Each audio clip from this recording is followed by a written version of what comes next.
O perfume das magnólias dançava no ar úmido da manhã carioca, misturando-se com o aroma do café que subia das padarias da Zona Sul. Era março de 1992, e o Rio de Janeiro fervilhava com a energia de uma cidade que renascia após anos turbulentos. Mas nem toda riqueza consegue comprar a paz interior, como descobriria um homem que possuía tudo, exceto o que mais importava. Eduardo Silveira, aos 52 anos, era conhecido em todo o Brasil como o magnata do petróleo. Suas refinarias se espalhavam do Nordeste ao Sul, e seu nome aparecia nas páginas de economia dos jornais com a mesma frequência que as marés beijavam Copacabana. Mas por trás do sucesso empresarial, havia um homem que carregava um peso invisível no peito. Sua imponente mansão em Santa Teresa, com vista privilegiada para a Baía de Guanabara, escondia uma dor profunda. Há 4 anos, sua esposa Beatriz havia partido inesperadamente, vítima de uma doença que chegou como uma tempestade tropical, forte, devastadora e sem aviso. Desde então, os corredores de mármore ecoavam apenas com seus passos solitários, e raramente, com a voz melodiosa de sua filha Isabela, de 7 anos. Isabela era sua única fonte de luz em meio à escuridão que se instalara em sua vida. A menina havia nascido com uma condição neurológica que afetava seus movimentos, fazendo com que precisasse de órteses especiais para caminhar. Eduardo a amava com uma intensidade que doía, mas a culpa e o medo paralisavam. Como poderia cuidar adequadamente de uma criança com necessidades especiais quando mal conseguia cuidar de si mesmo? O luto havia transformado Eduardo em um prisioneiro de sua própria casa. Saía antes do sol nascer e retornava quando a cidade já adormecia sob o manto estrelado da noite carioca. Era sua forma de escapar da realidade que o confrontava a cada olhar da filha, a responsabilidade de ser pai e mãe ao mesmo tempo. A mansão funcionava como um relógio suíço, coordenada por uma equipe de funcionários dedicados. Havia enfermeiras especializadas, professoras particulares, fisioterapeutas que vinham 2 vezes por semana, e toda uma infraestrutura montada para garantir que Isabela tivesse os melhores cuidados que o dinheiro podia comprar.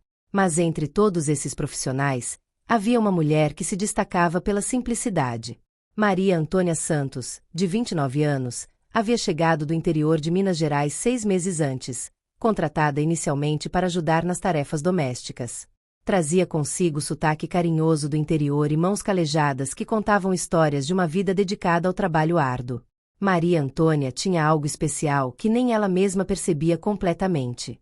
Quando Isabela chorava de frustração durante os exercícios de fisioterapia, quando gritava de raiva por não conseguir fazer o que outras crianças faziam naturalmente, era Maria Antônia quem aparecia com um copo de água gelada e uma história reconfortante. Sabia que você me lembra da princesa mais corajosa que já existiu, dizia Maria Antônia, sentando-se no chão ao lado de Isabela. Ela também enfrentava desafios que pareciam impossíveis, mas descobriu que sua força estava justamente em nunca desistir.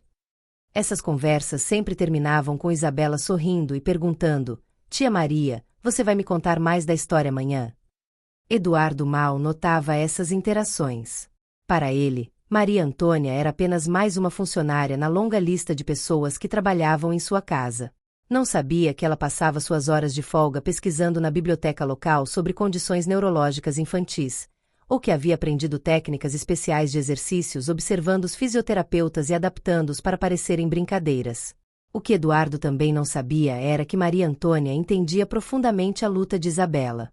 Sua própria irmã, Lúcia, havia nascido com uma condição similar, e Maria Antônia havia passado a adolescência ajudando a família a criar exercícios divertidos que fizessem a irmã esquecer que estava fazendo fisioterapia.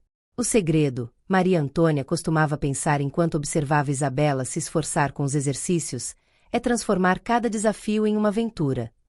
Então chegou aquela noite de outono que mudaria tudo. Eduardo havia fechado um negócio importante mais cedo que o esperado. O contrato de exploração de uma nova jazida de petróleo no Espírito Santo tinha sido assinado, e ele sentia uma rara satisfação profissional. Talvez fosse hora de tentar se reconectar com Isabela. Talvez pudessem jantar juntos pela primeira vez em semanas. Quando abriu a porta principal da mansão, o som que o recebeu o fez parar completamente. Era a música. Não a música clássica que tocava baixinho no sistema de som da casa, mas vozes cantando, uma adulta e uma infantil, harmonizando em uma canção que ele não reconhecia. Seguiu o som até a sala de estar, onde se deparou uma cena que o deixou completamente imóvel. No centro da sala, as almofadas do sofá estavam espalhadas pelo chão, criando um circuito colorido. Maria Antônia estava ajoelhada no meio desse circuito, segurando um pandeiro pequeno e cantando uma música infantil que falava sobre animais da floresta. E ali, no meio das almofadas, estava Isabela. Mas não era a Isabela que Eduardo estava acostumado a ver, quieta, frustrada, limitada por suas órteses e por sua condição. Esta era uma criança radiante, movendo-se pelo circuito de almofadas com uma graça que parecia impossível. Suas órteses haviam sido decoradas com fitas coloridas que balançavam a cada movimento, transformando-as em parte da brincadeira em vez de lembretes de suas limitações. Tia Maria! Gritava Isabela com alegria pura. Consegui passar por todas as pedras do rio sem cair na água.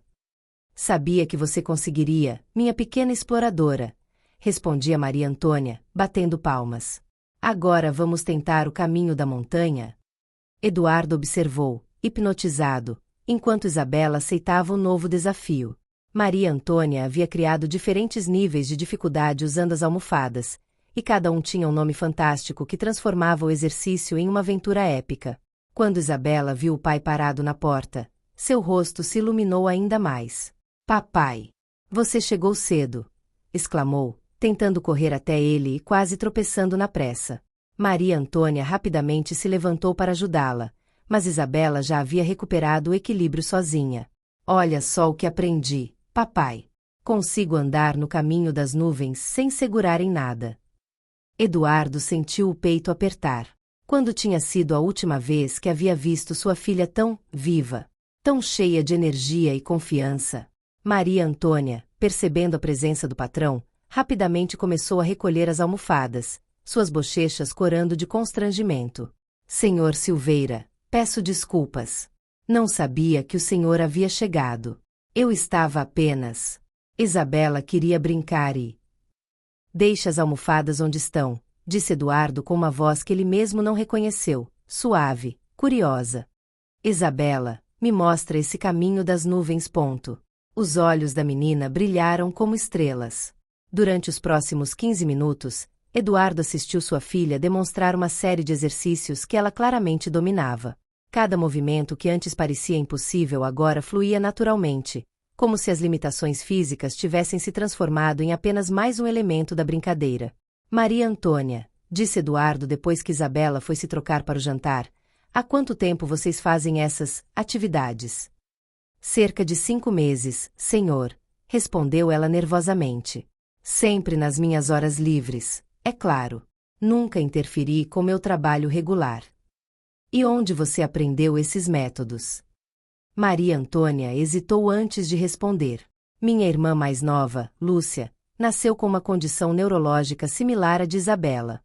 Crescemos sem muito dinheiro para tratamentos caros, então minha mãe e eu tivemos que ser criativas. Inventávamos jogos e histórias que tornassem os exercícios divertidos. Lúcia hoje tem 20 anos e trabalha como professora de dança para crianças especiais em Belo Horizonte. Eduardo ficou em silêncio, processando essa informação. Aqui estava uma mulher que havia transformado a necessidade em arte, que havia pego uma situação difícil e criado algo belo a partir dela. E ela estava fazendo o mesmo por sua filha. Por que você faz isso? Perguntou ele finalmente. Cuidar da Isabela além de suas obrigações? Maria Antônia sorriu pela primeira vez na conversa, e Eduardo notou como seu rosto inteiro se transformava quando ela sorria. Porque Isabela é especial de uma forma que vai muito além de sua condição, respondeu com sinceridade. Ela tem uma alma corajosa, um coração generoso, e uma determinação que me inspira todos os dias. Quando a vejo tentando e tentando até conseguir algo novo, ela me lembra porque vale a pena nunca desistir dos nossos sonhos. Essas palavras atingiram Eduardo como um soco no estômago. Quando havia sido a última vez que ele havia visto as qualidades especiais de sua filha, em vez de focar apenas em suas limitações? Maria Antônia, disse ele após um longo silêncio, me conte sobre sua família. Sobre você. Durante a hora seguinte, Eduardo ouviu histórias que o fizeram enxergar o mundo sob uma perspectiva completamente diferente. Maria Antônia era a filha mais velha de 6 irmãos. Seu pai era pedreiro, sua mãe costureira. Todos haviam trabalhado para pagar os estudos de Lúcia e para garantir que ela tivesse os tratamentos necessários. Eu sempre quis estudar pedagogia, confessou Maria Antônia. Sonhava em trabalhar com crianças especiais, em criar métodos que ajudassem famílias como a minha. Mas quando surgiu a oportunidade de trabalhar aqui no Rio, tive que escolher entre meus sonhos e ajudar minha família financeiramente. E você escolheu sua família, observou Eduardo. Não foi nenhuma escolha, na verdade. Era a única opção que fazia sentido. Naquela noite, Eduardo não conseguiu dormir. Caminhou pelos corredores da mansão, vendo com novos olhos os quartos cheios de brinquedos caros que Isabela raramente usava, os equipamentos de fisioterapia que pareciam mais instrumentos de tortura do que ferramentas de cura, a biblioteca cheia de livros infantis que ele nunca havia lido para ela. Pela primeira vez em 4 anos, sentiu vergonha de si mesmo. Tinha dado a Isabela tudo que o dinheiro podia comprar, exceto a única coisa que ela realmente precisava, a presença e o amor ativo de seu pai. Na manhã seguinte, tomou uma decisão que surpreenderia a todos. Quando desceu para o café da manhã, encontrou Isabela e Maria Antônia na cozinha. A menina estava sentada em sua cadeirinha especial, ajudando a preparar tapioca, o rosto manchado de farinha e os olhos brilhando de felicidade. Bom dia, disse Eduardo, e ambas se viraram surpresas. Papai, você não foi trabalhar? Perguntou Isabela, incrédula. Hoje não, princesa. Hoje quero passar o dia conhecendo melhor minha filha. Os olhos de Isabela se arregalaram de emoção. Sério mesmo? O dia inteiro? O dia inteiro, confirmou Eduardo. Maria Antônia, você poderia me ensinar esses exercícios que vocês fazem? Durante as semanas seguintes, Eduardo reestruturou completamente sua vida. Contratou um vice-presidente mais competente, delegou mais responsabilidades e começou a trabalhar de casa 3 dias por semana. Os exercícios matinais no jardim com vista para a Baía de Guanabara se tornaram o momento mais precioso do seu dia.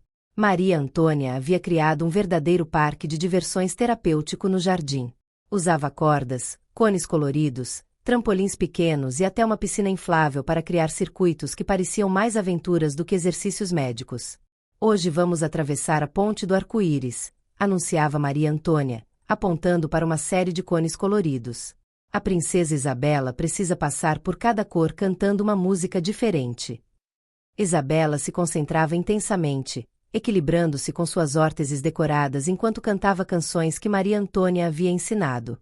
Quando completava o circuito, comemorava como se tivesse salvado um reino inteiro. Eduardo descobriu que essas pequenas vitórias lhe davam mais satisfação do que qualquer contrato petroleiro que havia assinado. Mais importante ainda, começou a ver Isabela não como uma criança limitada por sua condição, mas como uma pequena guerreira que enfrentava cada dia com uma coragem que ele próprio havia perdido há muito tempo. Uma tarde, enquanto observava Maria Antônia pacientemente ensinando Isabela a manter o equilíbrio em uma linha de equilíbrio improvisada, Eduardo percebeu que seus sentimentos em relação à jovem haviam mudado. Não era mais apenas gratidão pelo que ela fazia por Isabela. Era admiração pela mulher extraordinária que ela era, respeito por sua dedicação, e algo mais profundo que ele hesitava em nomear. Mas Eduardo também percebeu que Maria Antônia merecia mais do que ser apenas uma funcionária em sua casa.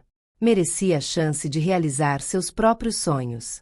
Maria Antônia, disse-lhe uma noite depois que Isabela havia dormido. Estavam sentados na varanda, olhando as luzes da cidade se refletindo na água da baía. Sim, senhor Silveira. Você ainda quer estudar pedagogia? Ela o olhou com surpresa. Bem, sim, mas aos 29 anos, talvez seja tarde demais para recomeçar. Nunca é tarde para perseguir um sonho, disse Eduardo com convicção. Quero fazer uma proposta. Quero que você se torne a terapeuta educacional oficial da Isabela. Sem mais tarefas domésticas. Seu único trabalho será continuar fazendo esse milagre que você faz com ela. E eu vou pagar seus estudos de pedagogia. Maria Antônia ficou sem palavras, lágrimas se formando em seus olhos. Mas há uma condição, continuou Eduardo com um sorriso. Quando você se formar, quero que abra uma escola especial para crianças como a Isabela. Eu financiarei tudo. Senhor Silveira, eu não sei o que dizer. Diga sim, murmurou uma vozinha da porta. Isabela havia descido silenciosamente e ouvido a conversa. Tia Maria, diz que sim. Assim você pode ensinar muitas crianças a serem corajosas como você me ensinou. Com lágrimas escorrendo pelo rosto, Maria Antônia assentiu. Sim, sim, eu aceito. Os meses seguintes foram de transformação total. Maria Antônia começou seus estudos na Universidade Federal do Rio de Janeiro, enquanto continuava trabalhando com Isabela. O progresso da menina era notável. Não apenas sua mobilidade havia melhorado drasticamente, mas sua autoestima havia florescido. Eduardo se encontrava ansioso pelos relatórios diários de Maria Antônia sobre os avanços de Isabela. Mas mais do que isso, ansioso pelas conversas que tinham após Isabela dormir. Falavam sobre educação, sobre filosofias de vida, sobre sonhos e esperanças. Sem perceber, Eduardo havia começado a se apaixonar. Não do tipo de amor apaixonado que havia sentido por Beatriz em sua juventude, mas um amor maduro, baseado na admiração mútua, no respeito e na compreensão profunda. Uma noite de verão, depois que Isabela havia conseguido andar uma distância completa pela praia de Copacabana sem auxílio, Eduardo decidiu tomar coragem. Maria Antônia, disse enquanto ela guardava os equipamentos de terapia, posso lhe fazer uma pergunta pessoal? Claro. Você já pensou em ter sua própria família? Maria Antônia corou levemente. Às vezes. Mas sempre estive tão focada em cuidar de outros que nunca tive tempo para pensar em mim mesma. E se eu dissesse que você poderia ter ambas as coisas? Sua própria família e a carreira que sempre quis? Maria Antônia o olhou com curiosidade. O que quer dizer? Eduardo respirou fundo. Maria Antônia, você mudou minha vida de formas que nem pode imaginar. Devolveu à minha filha a alegria que pensei ter perdido para sempre. Me ensinou a ser pai novamente. E sem que eu percebesse, me ensinou a amar novamente. Os olhos de Maria Antônia se arregalaram. Sei que sou mais velho que você, continuou Eduardo. Sei que vimos de mundos diferentes. Mas também sei que o que sinto por você é real e profundo. Maria Antônia, você se casaria comigo? O silêncio que se seguiu pareceu eterno. Maria Antônia caminhou até a janela, olhando a praia onde Isabela havia aprendido a andar com confiança, onde ela havia encontrado seu propósito, onde esta família ferida havia começado a se curar. Eduardo, disse finalmente, usando seu nome pela primeira vez, não posso prometer que será fácil. As pessoas vão falar. Vão dizer que sou interesseira, que você enlouqueceu. Isso te importa? Maria Antônia se virou para ele com um sorriso. Não. O que me importa é Isabela, você, e a família que poderíamos construir juntos. Isso é um sim? É um sim. Quando anunciaram o noivado, a reação foi exatamente como Maria Antônia havia previsto. A alta sociedade carioca ficou escandalizada. Como Eduardo Silveira, um dos homens mais ricos e poderosos do Brasil, podia se casar com uma simples empregada doméstica. Mas Eduardo não se importava mais com as opiniões alheias. Em uma festa beneficente no Copacabana Palace, a qual compareceu com Maria Antônia ao seu lado, uma socialite comentou em voz alta: é incrível o que o dinheiro pode fazer. Até transformar uma empregada em madame. Eduardo se levantou, pediu silêncio, e se dirigiu a todo o salão. Esta mulher, disse apontando para Maria Antônia, conseguiu algo que nenhum de vocês, com todo o seu dinheiro e conexões, conseguiu fazer. Devolveu a esperança a uma criança que havia perdido. Curou uma família que estava quebrada. E me ensinou que o verdadeiro valor de uma pessoa não se mede em contas bancárias, mas na capacidade de amar incondicionalmente. O salão ficou em completo silêncio. Se não conseguem respeitar isso, continuou Eduardo, então claramente não entendem o que significa ser verdadeiramente rico. Isabela, que havia estado sentada quieta, se levantou sobre suas próprias pernas e aplaudiu. Logo, outros no salão começaram a aplaudir também. O casamento foi celebrado no verão de 1994, no jardim da mansão onde Isabela havia dado seus primeiros passos independentes. Foi uma cerimônia íntima, com apenas familiares próximos e amigos verdadeiros. Isabela, agora caminhando com confiança e usando apenas um aparelho discreto que ela mesma havia escolhido, foi quem acompanhou Maria Antônia até o altar improvisado sob a grande mangueira do jardim. Hoje eu entrego minha segunda mamãe para o meu papai, anunciou com solenidade, provocando risos e lágrimas entre os convidados. Os votos foram simples mas profundos. Eduardo prometeu amar e proteger Maria Antônia, não apenas como sua esposa, mas como a mulher que havia salvado sua família. Maria Antônia prometeu estar ao lado de Eduardo e Isabela em cada triunfo e cada desafio, não para substituir o passado, mas para construir um futuro cheio de amor e esperança. Quando trocaram as alianças, Isabela gritou: "Agora sim somos uma família completa." Os anos que se seguiram foram os mais felizes da vida de Eduardo. Maria Antônia terminou seus estudos e, conforme haviam planejado, abriu uma escola especial para crianças com necessidades especiais. A Escola Beatriz, nomeada em homenagem à primeira esposa de Eduardo, se tornou modelo em todo o Brasil. Isabela cresceu forte e confiante. Embora sempre tivesse algumas limitações físicas, seu espírito era imparável. Tornou-se uma estudante brilhante e, mais tarde, uma médica pediatra especializada em neurologia infantil.